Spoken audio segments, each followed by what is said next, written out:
Persian வளைகுடா பகுதியில் அமைக்கப்பட்டிருந்த அமெரிக்காவின் மிகப்பெரிய ரேடார் அமைப்பை ஈரான் அழித்துள்ளதாக அந்நாட்டு ஊடகங்கள் செய்தி வெளியிட்டுள்ளன.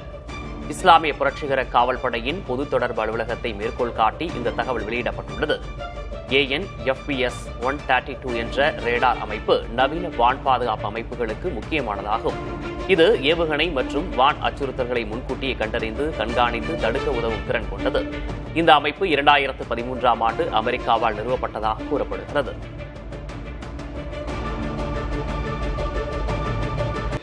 ஈரான் மீது அமெரிக்காவும் இஸ்ரேலும் மேற்கொண்டு வரும் தீவிர ராணுவ நடவடிக்கையை கண்டித்து சான் பிரான்சிஸ்கோவில் நூற்றுக்கணக்கான மக்கள் போராட்டத்தில் ஈடுபட்டனர்.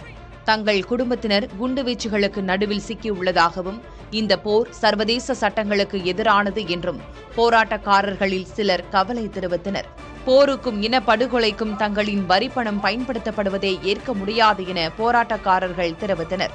மேற்காசிய நாடுகளில் போர் தீவிரமடைந்திருக்கும் நிலையில் ராணுவ நடவடிக்கை இன்னும் சில வாரங்களுக்கு நீடிக்கும் என அமெரிக்கா எச்சரித்துள்ளது குறிப்பிடத்தக்கது.